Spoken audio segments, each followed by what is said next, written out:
José Luis Pérez, ¿qué tal? ¿Qué tal? ¿Cómo les va? Buenas noches. Hola, ¿qué tal? Placer. Bueno, acá yo pongo algunos datos. Una recesión que ya viene desde hace varios meses. Sí, Caen las reservas del Banco Central. sí. La producción se para porque no se puede haber bienes de capital que se puedan importar.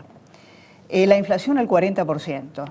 Y Kicillof, sin embargo, frente a estos resultados, cada vez tiene más poder, al menos más poder político. Es más, se dice que se quiere llevar puesto a Débora Giorgi y también a Che Goray. Sí, lo leía. ¿Cómo es posible, frente a estos resultados, que el ministro se fortalezca? Bueno, en un gobierno de cambalache yo creo que este tipo de ridiculeces es posible, digamos. Kicillof es de los peores ministros de Economía que ha tenido la historia argentina, y en un gobierno de mediocres y de gente que no razona de manera adecuada, que no está bien de la cabeza incluso, es posible que Kicillof siga avanzando con su poder. Ahora, yendo a la esfera económica que vos nombrabas, mira, esto hay que verlo así. El gobierno desde mediados de 2011, cuando arrancaron las versiones del cepo, metió a la economía y está tratando de meter a la economía en un cepo, en un tubo, en una caja, en la figura geométrica que te imagines. Pero esa es la idea del gobierno, es meter a la economía en un cepo. El cepo inicialmente era para los que querían ahorrar dólares, pero como las reservas seguían cayendo, porque inevitablemente, por más que el ministro diga que la seguridad jurídica ese es un concepto horrible, a todo el mundo la seguridad jurídica, con que no entienda qué es, le importa, más con el prontuario macroeconómico de Argentina. El cepo, insisto, se inició con dificultades o casi prohibiciones para la gente que quería ahorrar dólares. Por eso es que nació el mercado paralelo. Pero como consecuencia de que las reservas seguían cayendo, el cepo se fue ampliando. Ahora hay dificultades para girar utilidades al exterior, hay dificultades para pagar las importaciones, hay dificultades para pagar los royalties, hay dificultades para pagar los medicamentos importados, hay dificultades de todo tipo para hacerse de dólares para enviarlos afuera, cosa que ocurre en cualquier economía civilizada. Entonces, el cepo se va ampliando o se va achicando, como quieras verlo, como que el gobierno está tratando de meter ya no solo al que ahorra en dólares en el cepo, sino al que gira utilidades, al que quiere importar, al que quiere pagar deuda externa. Entonces, obviamente, la economía se va achicando en la medida en que vos tratás de cepizar a todo el mundo. Y la consecuencia es que la economía no para de caer. Y la economía va a seguir cayendo si el gobierno sigue tratando de meter a cada vez más sectores de la economía adentro del cepo. Ahora, ya veníamos con inflación, ya veníamos con parate previo al cepo. Sí. O sea que esto lo perjudicó aún más. Bueno, porque acá hay que tener claro lo siguiente. El golpe a la confianza que generó el cepo, por más que insisto al ministro ignorante que tenemos en materia económica, le cuesta entenderlo, que sé que es un concepto horrible. El cepo fue letal para la confianza de la gente, porque otra vez se le volvía a meter la mano en el derecho de propiedad. Esto es que ignorantes como Kicillof no entienden. A ver, a la gente se le metió la mano en la lata y en el bolsillo durante muchas veces en el último medio siglo, por no decirte siempre. Con la inflación a la gente le aniquilás el salario. Claro. Cuando no le robaste los depósitos, como con el plan Bones o como el 2001, que le robaste los depósitos. Cuando no le robaste el crédito que le había dado al gobierno porque defaulteaste la deuda, u otras veces, como fue el 2008, se le robó la jubilación que tenía en el sector privado. Entonces, cuando vos, por 10ª vez, le volviste a alterar el derecho de propiedad, luego de las anteriores violaciones al derecho de propiedad, se derrumbó la confianza. Eso te generó una gran caída en la demanda de dinero y eso te genera inflación ya de por sí. Encima el gobierno creyó que por haber eliminado en el principio transitoriamente la demanda por dólares podía emitir a troche y moche, y lo hizo a partir de la reforma a la Carta Orgánica a mediados de 2012. Entonces la inflación va por otro carril en algún lugar.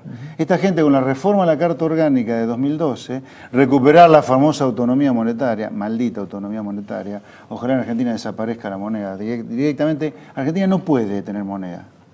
Hace un siglo que tenemos problemas por tener moneda. Pero bueno, yendo al corto plazo, el hecho de que el gobierno haya creído... Debería tenerla, pero la realidad es que cada vez que la tenemos hacemos desastres. Y cuando no la tenemos, si permitimos que el fisco se endeude como en los 90, también. Entonces que acá no habría que tener ni moneda y habría que tener una prohibición absoluta al gobierno a endeudarse, o sea, tener déficit, para que el sector privado viva en paz. Y además una Corte Suprema que limite la cantidad de impuestos que el Estado puede cobrar, prohibiendo al corto. La reforma del 2012 que le hizo creer al gobierno que podía emitir a trochi mochi, sumado a la caída en la demanda de dinero que provocó la incertidumbre del cepo, generó esta tasa de inflación del 40%, porque la inflación no tiene nada que ver con la recesión. La inflación no es un fenómeno monetario. Vos podés tener derrumbe en la actividad económica, lo vimos en los 70 y los 80, y una hiperinflación, como pasó en el 88-89. Ahora, no tiene pero nada no que frenan ver. el gasto en el Estado. En el Estado no hay recorte en el privado y seguimos recortando. Y el Estado sigue creciendo. Eduardo, ¿Cómo es hoy se estaba analizando la estatización de la Universidad de las Madres de Plaza de Mayo, que son 260 millones de pesos. Mira, la Universidad de Plaza de Mayo, de las Madres de Plaza, digámoslo con claridad, nunca debería haber existido. No, claro, esa universidad no forma a nada, es engañar a los chicos que van a tener trabajo después de pasar por ahí. ¿Quién le puede dar un trabajo a un graduado de la Universidad de Madre de Plaza de Mayo, por favor? Y encima, mojarle la oreja a la gente que va a tener que pagar más impuestos para financiar el desquicio de la Universidad de Madre de Plaza de Mayo es un disparate. Pero yo digo, ¿cómo? Ahora, con respecto a tu tema que vos planteabas del sí. Estado. Bueno, acá hay un tema conceptual muy gordo que hay en Argentina. Esto es en algún lugar como Matrix. En Matrix los seres humanos tenían una vida virtual, pero para lo que usaban realmente las máquinas a los humanos era para generarles energía como si fuera una batería, pero no tenían vida. Acá en algún lugar la oligarquía que vive del gasto público, la oligarquía política y los que están alrededor de ellos, nos hace sentir como Matrix, pero realmente es así. Nosotros estamos para pagar impuestos nada más. Ahora, no tenemos derecho a la vida, porque nos matan como bichos por la calle, no tenemos derecho a la educación pública, porque es un desastre, no tenemos derecho a la salud pública, porque es otro desastre.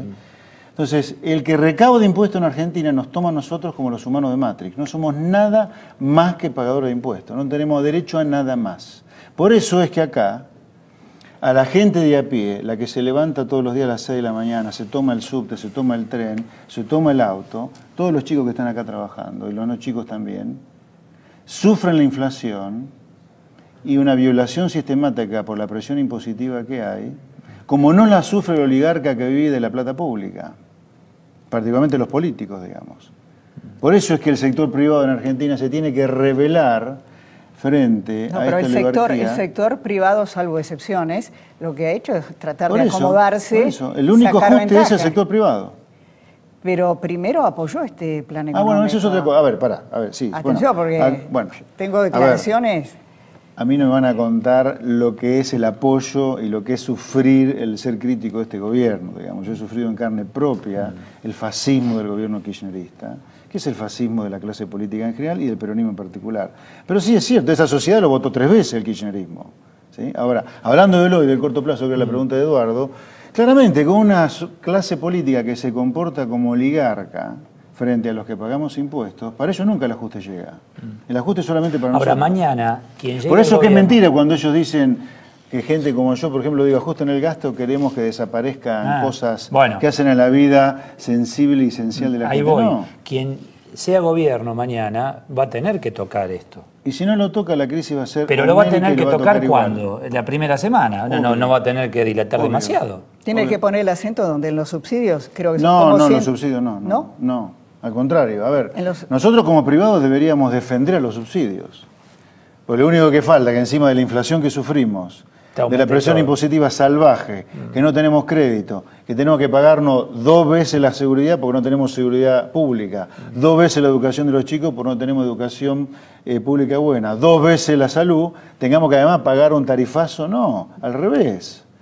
Hay que desafiar a la clase política. No bajen los subsidios. ¿Bajen qué? Bajen el gasto público que le duele a ustedes. ¿Cuál es el gasto público que le duele a la clase política? Y ahí está la discusión. El clientelismo. El clientelismo que está detrás de en gran parte de los salarios públicos y en algún lugar detrás de la obra pública y en algún lugar de los proveedores de bienes y servicios públicos que suman, ¿sabe cuánto suman esos 3? Salarios públicos, bienes y servicios de obra pública, 1.100.000 pesos por año. De salario, 1 billón de pesos, sí, un 1 y 12 ceros, 1 billón.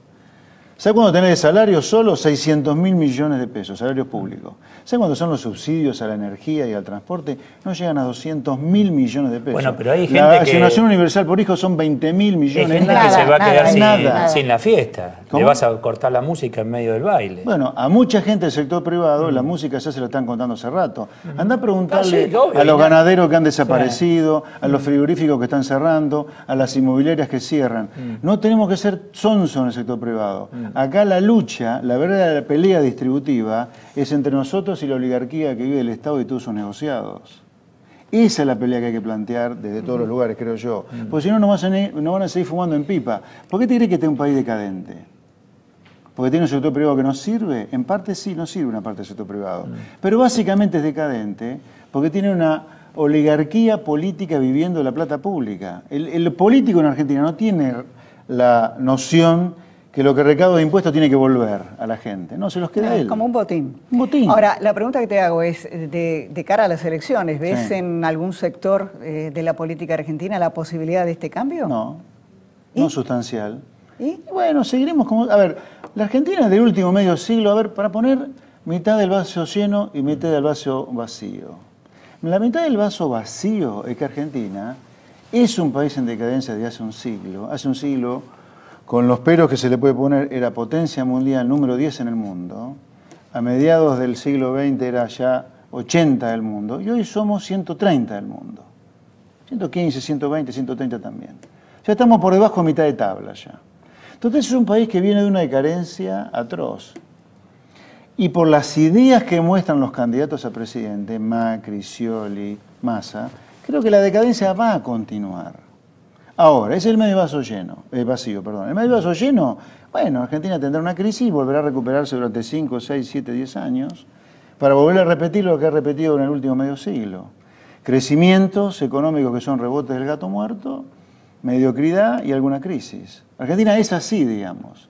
Porque, ¿cuál es la Argentina necesaria para tener medio siglo de crecimiento a tasa, no te digo China, pero a tasa alta?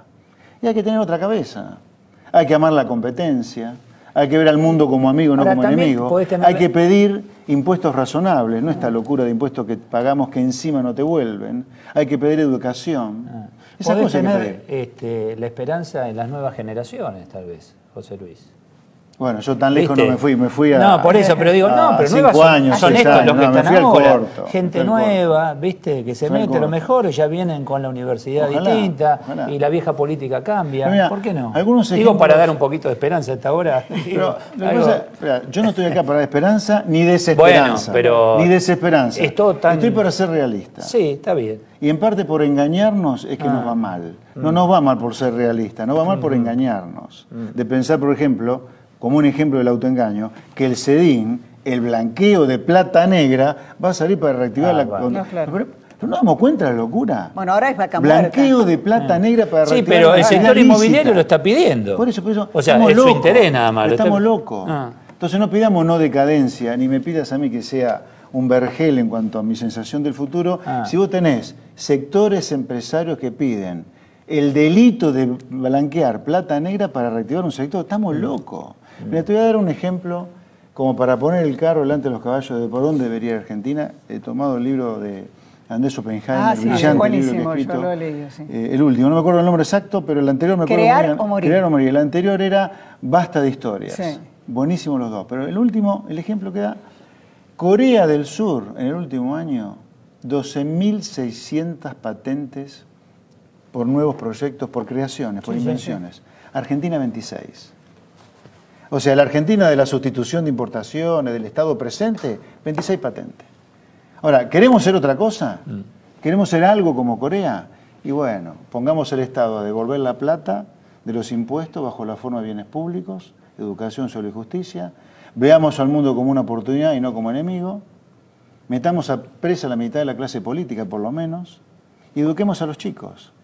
En lugar de estos catecismos que les entregan ahora como la mejor etapa de Perón, de Mussolini y de Hitler, eduquémoslo a los chicos. No le lavemos la cabeza a los chicos. Enseñémosle lengua, matemática, física, química. No le lavemos. Digamos, el populismo ha destruido la Argentina. No veo por qué el populismo, de la mano remixada de un Macri, de un Scioli, de un Massa, va a servir, digamos. Si ya sabemos que no sirve, ¿por qué no cambiamos?